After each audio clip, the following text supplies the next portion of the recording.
Hello, everybody, and welcome to another virtual visit. I'm David Mustonen, Director of Communications for the Dearborn Public Schools. We hope all is going well. Joining me, as always, is our Superintendent, Dr. Glenn Maleyko. Glenn, hope all is well with you.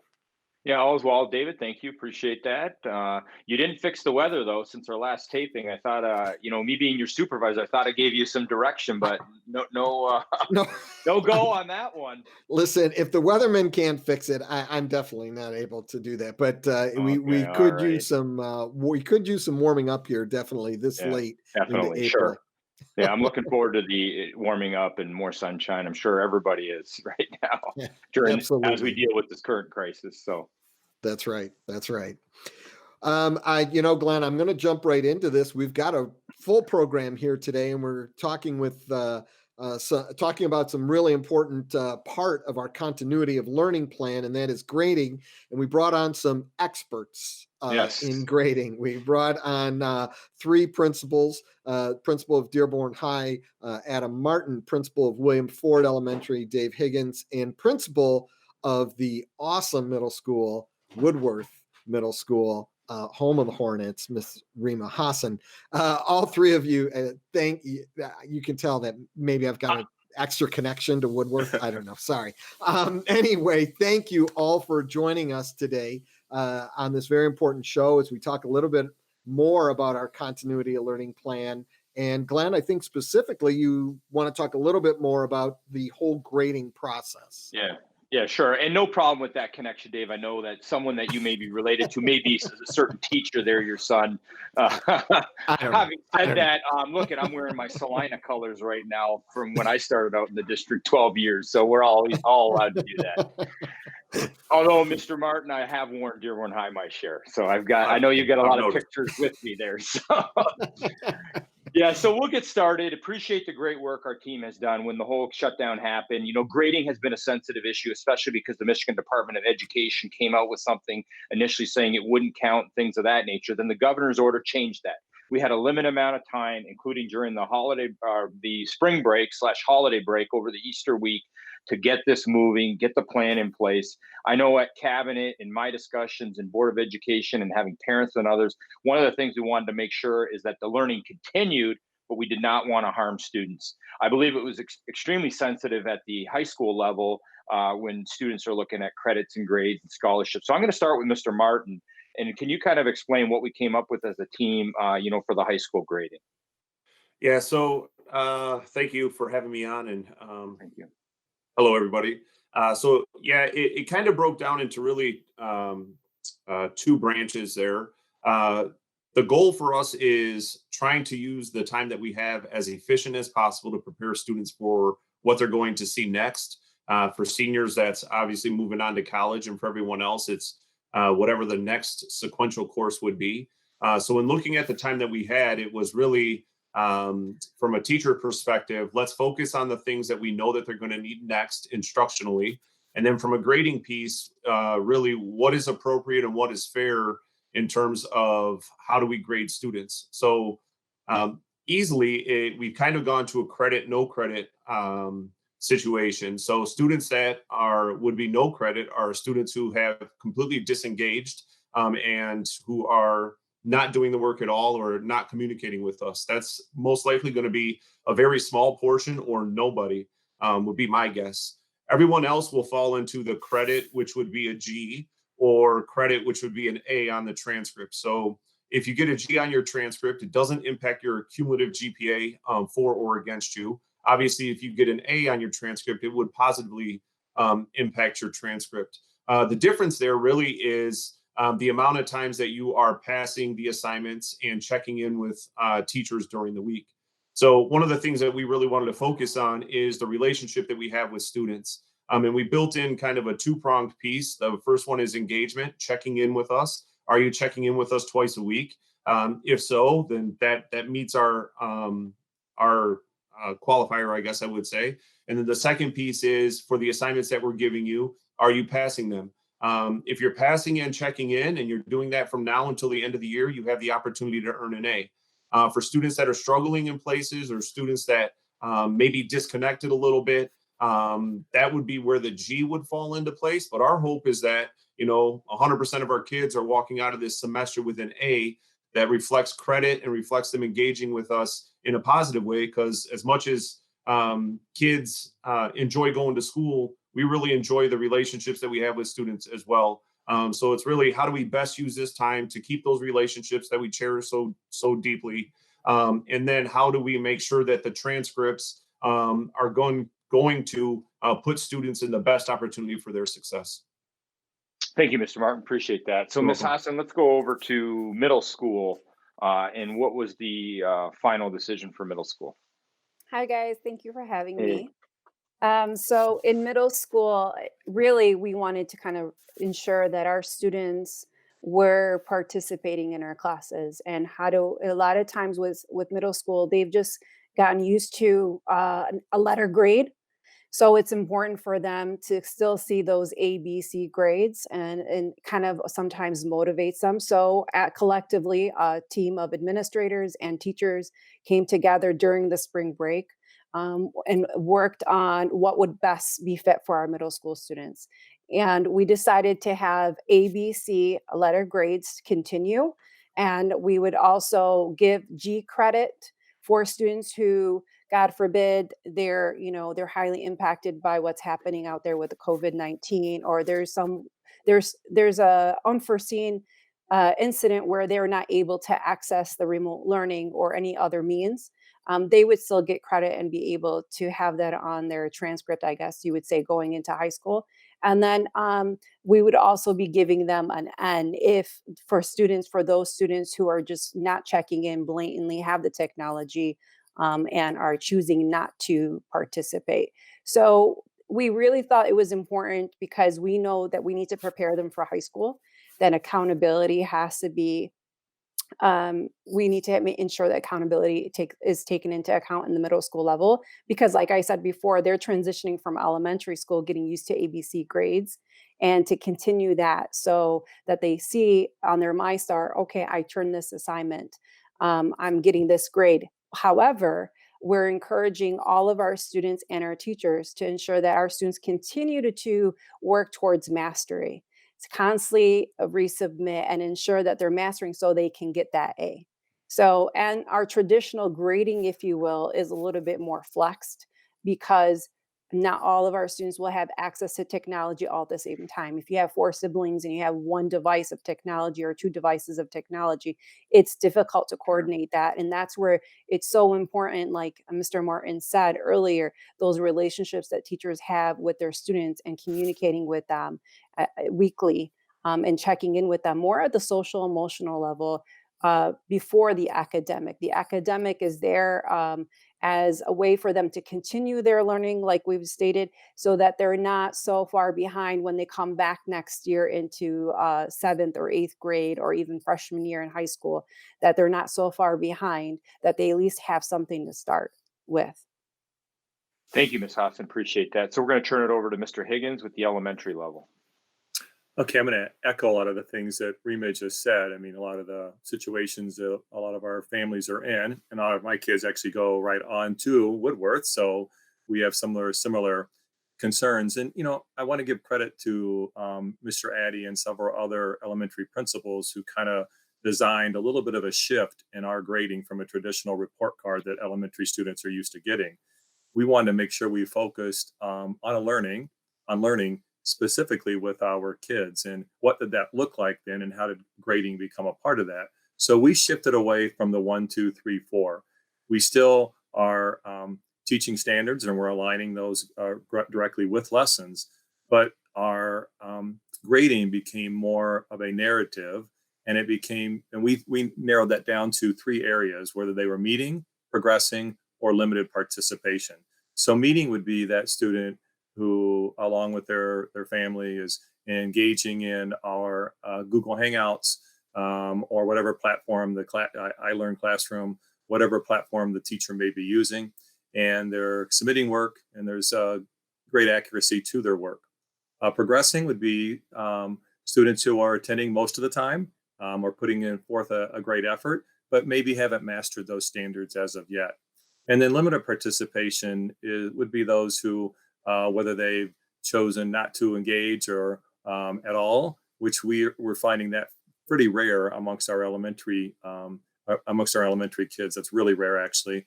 And more likely, it would be that there is some kind of a hardship that the family may be having, and it's limiting the amount of time that they're actually able to engage. And so that's kind of an area, rather than giving that a traditional 4, we thought a limited participation with there's a reason behind that. So that kind of helped us have a better idea of where our kids were and are come August, so that we can make best decisions for them next fall. Thank you. Such a complicated kind of area that we're moving into. I guess unprecedented is the word that's been used over and over again, not only for us as educators, but for our students and our parents as well, as they move into this online learning and learning at home, which we know looks very, very different from what takes place in a classroom. So finding that balance between making sure that students are somewhat accountable for the work that they're doing without putting that pressure of grades on them as well. It's a very fine line, but it sounds like plans developed at all 3 levels are addressing some of those needs. I just want to applaud all of you and all of our staff, really, for developing these guidelines, which seem to be very fair and also not one size fits all. Different for elementary, different for middle, and different for high school. So I think that that's really important. Um, the grading is just part of this overall continuity of learning plan that was put together by our administrators and teachers over a very short time frame, which also was an incredible amount of work. And hats off to all of you for doing that as well. Maybe just if you want, just give us a little bit of how things are going at your school, and maybe in talking with your colleagues, how you feel that this continuity of learning plan is going. I know we're only a week into it here, just beginning, but maybe some feedback that you're getting. Just kind of back it up. I'll start with David and give from an elementary perspective. Yeah. First of all, the plan itself was it got high praise, of course, from Wayne Risa, and because it's a great plan. It really is. And I think the transition that we've made in implementing the continuity of learning plan has been rather seamless, and I credit that to administrative team, building administrators, as well as teachers who hit the ground running right when the closure took place way back in March 13th or whatever that was. And they already were reaching out and accessing their skills that they already had for remote and online learning. And then the district right away immediately put out professional development for teachers to even improve their skill set when it came to doing that. So by the time we came to April 20th, just this past Monday, and ready to roll this plan out, most of our teachers were already there and had gone through. So now we still had some glitches, don't get me wrong, but for the most part, I think that's why it's gone so well, at least from an elementary perspective. I get emails and texts and pictures from teachers and from other buildings of classrooms meeting and small groups meeting in their hangouts, and it's just incredible to see. And I think that's just because there was support from Glenn and executive directors all the way down from the get-go, and that's why I think it's gone so well. Great to hear. Rima, what about at the middle school level? What kind of feedback are you hearing? Again, I know we're very early into this, but as David has pointed out, so many of our teachers just jumped into this way back in March. How about things at that middle school level? Well, before I get into the middle school level, I would just like to acknowledge we are Dearborn, and we've been known at Dearborn Public Schools to always be ahead of everyone else. And this was no different. David mentioned this about, I'll never forget that Friday, teachers came in, they were ready to go. They had almost all of their units planned and ready to go before we even had any direction from the state. And that was just the expectation that went unsaid. And they did a phenomenal job. As far as how this is going this week, this past week and a half, if you will, it's a learning curve for all of us. I think that we all try to integrate digital learning. This is something that we've been trying to strive for, but this is completely where you're kind of completely online, and you have to learn new avenues, new devices. I learned what a big blue button is. Um, these are things, right? I've never had this many Google Hangouts in my life. I have about 10, and I can only imagine what you guys all have. I think we're all in the same boat. And our teachers are doing a phenomenal job with all of the stressors that are happening, with their own daily, with their kids at home that they have to also homeschool, with everything that's happening. Our teachers have proven again, once again, to be the staples of our district. And they're just doing an amazing job. And yes, David, you're right. With the executive and Dr. Maleyko and everybody coming together, we were able to roll this out. Yes, it's stressful at times. And sometimes you're like, did I get this right? Did I do this? Was this the right thing to do? But again, it is a learning curve for all of us, and we're in it together. And together we are stronger. Well said. Yeah, great. Thank you, Rima. Yeah, I absolutely couldn't agree with you more. And Adam, at Dearborn High, at the high school, it's kind of different when you get to that high school level, because a lot of kids, with the grading, even it's for college transcripts and things like that. So there's somewhat of a different mindset when it comes to online learning. Some students at the high school level have been doing it for 6 years already through middle school and high school. So how does that plan look at the high school level? So I guess it probably takes a different form in terms of the independence from the student. But the structure is really the same. And I want to echo what Dave and Rima both said about really the collaborative nature of our teachers.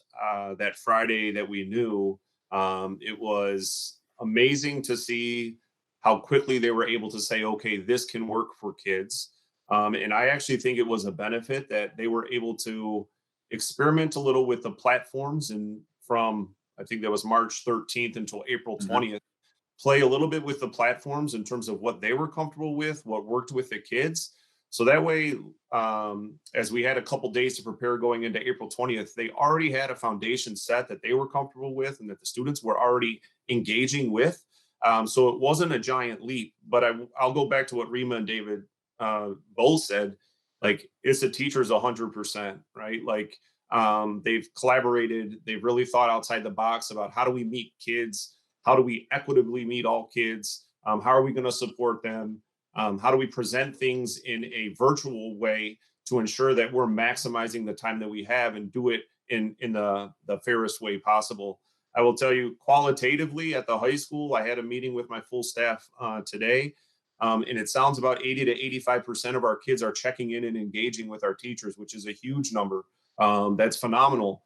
And one of the best things that I was happy for our teachers was they missed the interaction with our kids. They missed seeing them face to face. And it was, as much as it's difficult for all of us going through this, it's also difficult because a lot of our identity is based on the power and the impact that we have with kids, and that really is our energy. So having teachers reconnect with kids and start breathing in that lifeblood again to them, for me, was really refreshing to see that on their faces and to hear from them.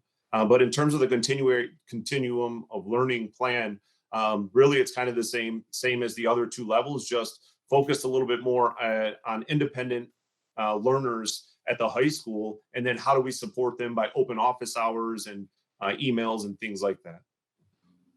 And in some ways, really our high school kids, as they move on to college, where this is very, very more common, they're almost going to be better prepared as they move on to college for where that online learning is, like I said, a more commonplace at that level. David, Adam, Rima, thank you so much for joining us. Glenn, I am going to give you the last word here to close this out. I know Sure. you have Okay. some comments that you would like to make about this entire plan and this process as well. I just would like to say that I think one of the reasons why this is working so well, going back to Adam's point about that connection that teachers have with students, is that this happened in March. The teachers have had 6 months to be with their students and develop those relationships. And that's really what teaching is all about. Computers will never, ever, ever replace one-on-one, face-to-face communications that teachers build with students. That's where learning happens, and that's the true essence of being a teacher. We can never take that for granted. We can never, ever expect a computer to replace that. That's my soapbox. And with that, Glenn, I'll let you close this out. All right. Thank you. I get to close it. So well said, David. Thank you. And to the principals, appreciate that. Yeah, I do agree with the teachers. They've been stepping it up, knocking it out of the park is what term I've been using since the start of this, and our entire staff. So I appreciate your leadership. Proud of you all and our entire administrative team. I do feel kind of good. I do know who kind of hired the three of you. Now, Dave, I may not have been the superintendent for you, but I was HR executive director, and Adam and Rima. So I don't know, David, if you knew who did that, but anyways, no, but I'm proud. They make our district look good with the work you're doing, but I am very proud of you all, and I appreciate your leadership and the outstanding, work that each of you are doing. And thank you for, taking time today to explain this to our students. And again, reaching out. And I know a lot of you have been volunteering as well for food distribution and other things. So thank you for that. And it's just really positive to see a great team atmosphere. And Dave, for you and your leadership too with the ADSA and the principal union, it's been fantastic. And thank you for joining us for all these crisis meetings that we have. And yes, Rima, it is all these virtual hangouts. My day starts early and it keeps going. Right. I'm used to the, Right. I'll be ready for the in-person meeting soon. So, but appreciate you all. And it's been great. And just for the public out there, you can get all that information that our great principals talked about on dearbornschools.org. We have at the top of the screen, we have a COVID-19 and a continuity of learning plan link. All that information is detailed there, and the principals did a great job outlining it. And so to close it out, David, and I don't know if I'm going to get this right, but this is another virtual visit. Until next time, and hopefully the next time we have better weather, David, but I hope everyone has a great, a great week. And those of you celebrating, the blessed month of Ramadan Mubarak, wishing you all the best. Thank you. Thank you. Thank you.